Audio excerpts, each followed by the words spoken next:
Good evening, I'm Dennis Ward. Welcome to APTN National News. Nunavut's leadership gathered in the territory's capital to commemorate and remember Inuit who attended Canadian residential schools.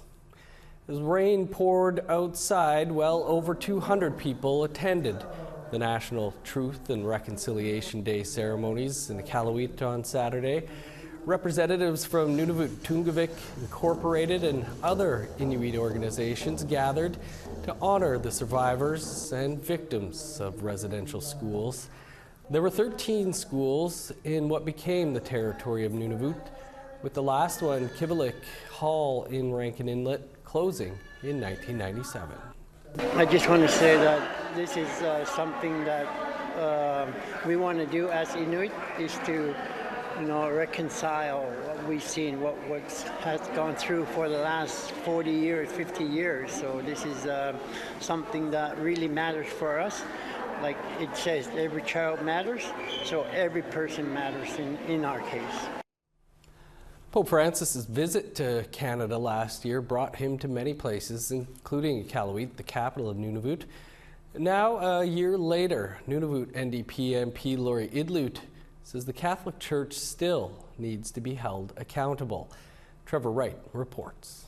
While she's cautious and says there's still a lot of work to do, Nunavut MP Lori Idlout says the Pope's recognition of residential schools as genocide has paved the way forward for more honest dialogue with the churches and federal government who ran the schools. There seems to be a wider move towards acceptance that genocide continues to happen, and that because of what the federal government, what the churches are doing, there needs to be actual reconciliation and move towards having a more positive relationship so that we can improve the lives of Indigenous peoples. Trauma continues to persist in Nunavut's community, she says, which is often expressed in animosity toward the church.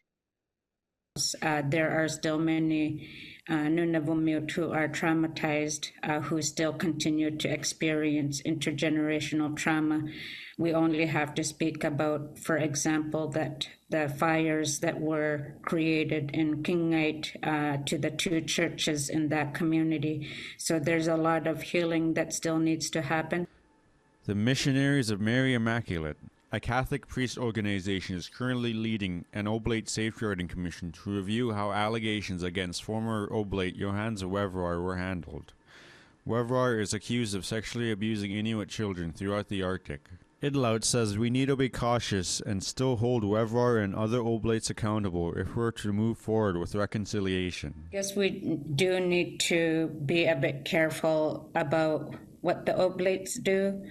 One of the concerns that I've heard is that Oblates, having settled with some of the victims, that settlement has not allowed some of the victims to be able to speak out. So we need to make sure that even if there's settlements going on, that victims are getting the justice that they deserve. While there exist disagreements about the impact of the papal visit last year, Idlout says it mattered to the people it affected most, the survivors who spoke directly to the Pope while he was in Iqaluit. It meant very different things for very different people. It meant, I know that I heard directly from my constituents who did have direct conversations with the Pope, how healing it was for them. And they continued to share that, those conversations were very helpful to them. So I think that's why I like to highlight that even if it wasn't meaningful for some Nunavut, we should be able to ensure that we support those who it was helpful for. Trevor Wright, APTN National News, Iqaluit. More than a year after the Pope's visit, many Indigenous people are still assessing the impact of the papal apology. Among them, a TwoSpirit Elder in Winnipeg. Sav Jones has more. TwoSpirit Elder, Albert McLeod, believes that the Pope's apology for the Catholic Church's role in residential schools wasn't inclusive of Two-Spirit people. The apology was very specific around heteronormative or straight people. Two-Spirit people were not a part of that negotiating with the Vatican. The terms of that apology, that would have included Two-Spirit or Indigenous LGBTQ people. It was very much about the binary, right? Even though in those schools and day schools, there was Two-Spirit people, there was Two-Spirit students. According to McLeod, Two-Spirit people have been left out of the conversation. So I think in Canada's negotiation with, AFN, Métis National Council, MMF, Inuit, TwoSpirit, Kanatami, they left us out of that process. So itself, it was flawed. And again, it shows that our leadership falls back on the binary, falls back on colonialism, and doesn't see an alternative. And so we were excluded from that apology. So I think now it behooves Canada and these national organizations to make space for us to have conversations. McLeod says the National Centre for Truth and Reconciliation has more work to do. Let's tell the core truth of what those schools were and what they did to Indigenous psychology and thoughts, right? Psyches, that allowed homophobia and transphobia to persist. And so I see a lot of privilege ownership happening from heterosexual people working in those systems who want to maintain their power and access, and they don't want to share it with Two-Spirit people. So we managed to get one Two-Spirit Indian residential school survivor on the survivor circle, but we need more Two-Spirit people involved in the National Centre for Truth and Reconciliation. Sav Jonesa, APTN National News, Winnipeg. Kind of huge, and you kind of Thousands of youth from the Ottawa region heard from residential school survivors and knowledge keepers last Friday at a youth-focused event. It was an opportunity to learn about Canada's history, with Governor General Mary Simon doing some of the teaching. Here's Annette Francis with that story.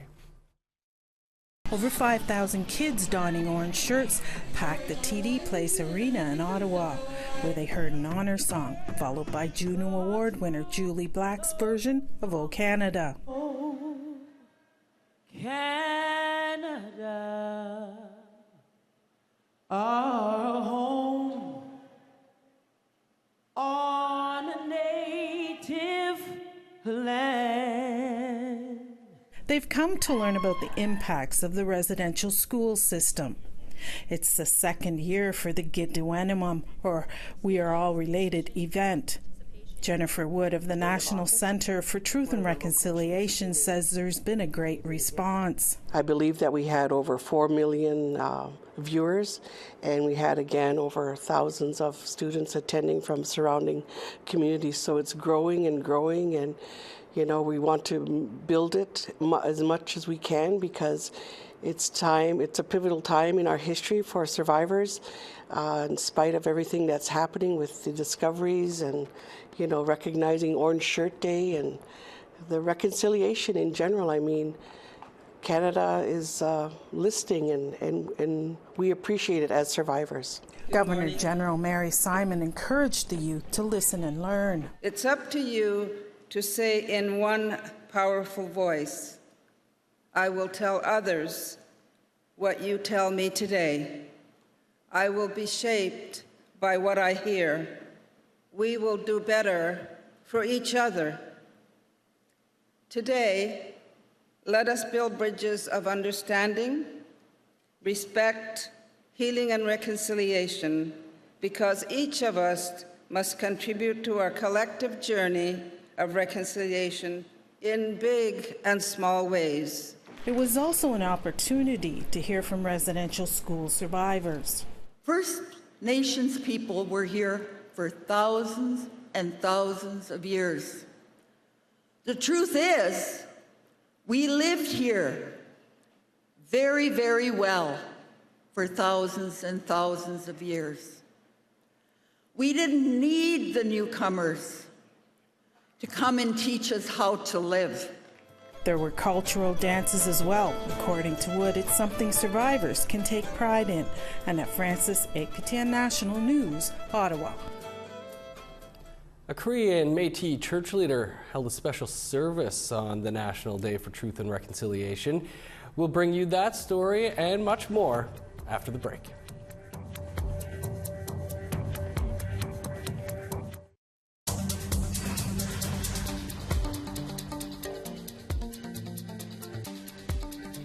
Welcome back. The Kimberly Murray, the special interlocutor on missing children and unmarked graves, wants to see more action from the government to advance reconciliation. Amelia Fournier has that story. Part of my position is to speak with Indigenous communities and survivors of Indian residential schools. Kimberly Murray, the special interlocutor on missing children and unmarked burials, says that reconciliation is happening on a smaller scale. Reconciliation is happening more on the ground in small communities with their local governments, their local municipalities, with their neighbors, where it's not happening at the level it needs to happen with the federal government or the provincial governments. So the closer you are to the First Nation, in some cases the reconciliation has been better. When it comes to larger issues, as she detailed in her interim report, a lot of work has yet to be done. Murray says an oversight body should be established to make sure the recommendations from Indigenous advisors are being respected, like ensuring public awareness of residential schools. During the Truth and Reconciliation process, many of the provinces and territories started to implement curriculum on Indian residential schools. And then we see changes in government. And then we saw the curriculum being pulled back. And now we see a rise in denialism. Outlets like the New York Post and right-wing website True North News have published articles denying the experiences of residential school survivors, while many others have taken to social media. Studies have shown, academics have said, the last step of genocide is to deny it happened. And our government, by changing curriculum and canceling curriculum, is feeding into that last step of genocide. Murray also says that many records and archives remain under wraps. When I talk about churches and government need to step up and address the denialism, they hold the evidence. We know it exists. They need to step up. Murray's mandate is set to end in June 2024, and she hopes her work continues beyond that date. Amelia Fournier, APTN National News, Montreal. Before the special Orange Shirt Day event started across Canada, a special service was held Saturday morning in Calgary's St. Mary's Cathedral by Father Christino Bouvet. Father Christino is Cree and Métis. He helped prepare the location for last year's papal visit across Canada. APTN's Chris Stewart spoke to him before the service.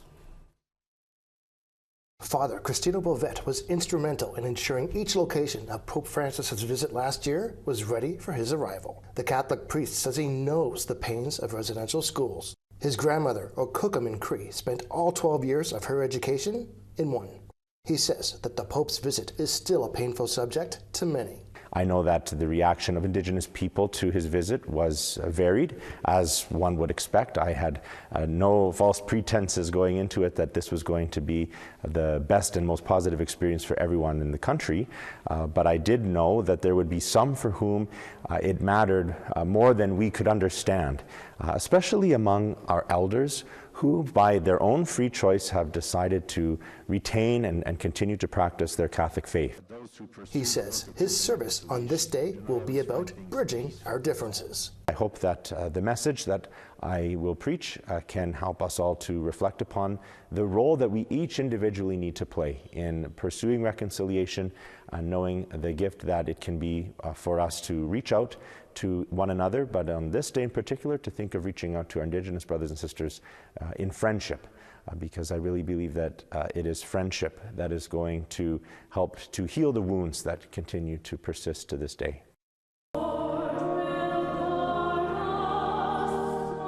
Father Bouvet spoke to an intimate congregation of about 80 on this rainy morning. And on this day, our prayer is that whether we are Indigenous or non-Indigenous, whether we are recently arrived to Canada or have had family here for many generations, whether we have any legacy of the experience of residential school in our family or not, that we would never see ourselves beyond the need to be the agents of truth and reconciliation. Chris Stewart, APTN National News, Calgary. Still to come, a special event in Vancouver to honor the National Day for Truth and Reconciliation. Stick around.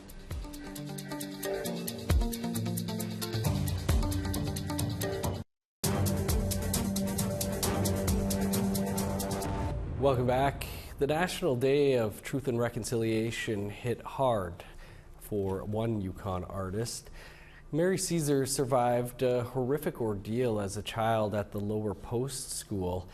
APTN Sarah Connor shows us how her art helped carry her through her healing journey.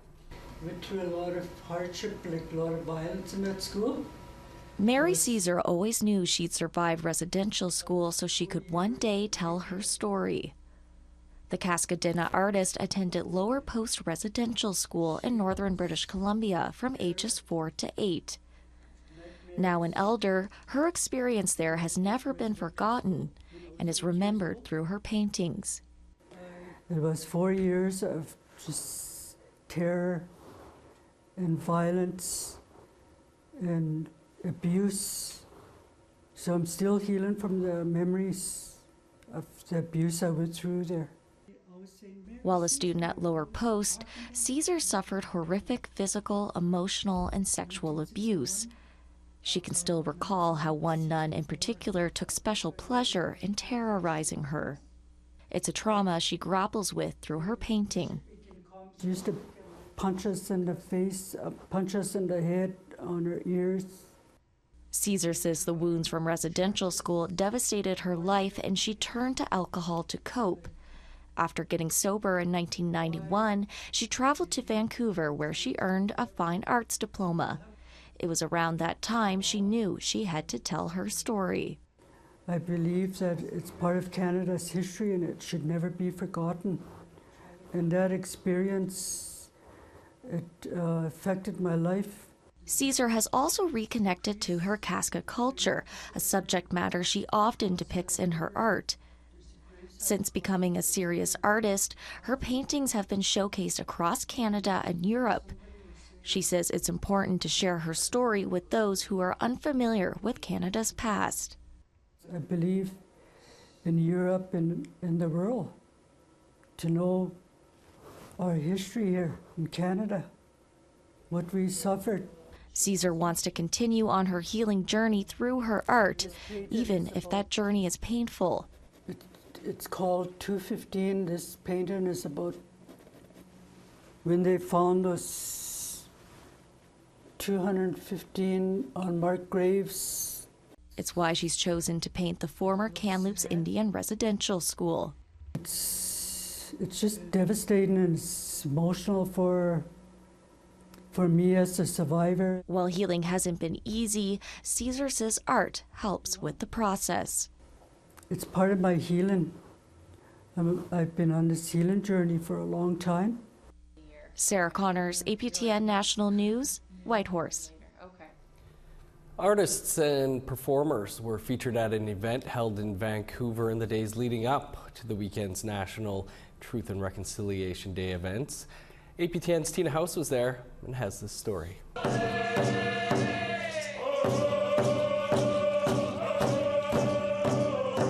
It was a full house as the WYCA hosted an event called Rhythms of Resilience. It's all about honoring those that survived residential school and those that never made it home. We know many nations are undertaking the important and painful work and offer our continued support and allyship. We believe in you and stand with you while urging those groups who have records to do the right thing and provide access to those records. There can be no reconciliation without truth.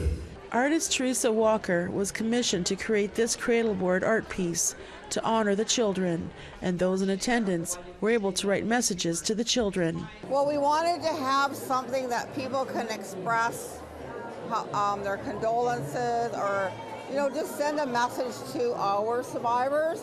Well-known actress, screenwriter, and performer Renai Morisseau and her drum group called McGirl paid a special tribute to the children who died at residential schools. That story hasn't been finished. The song that we're going to share with you is in response to that Ashani, term of endearment for those children. Ashani and Cree, from the Swampy Cree up in Etawapiskat. Rita was the one that shared this with me. This means angel.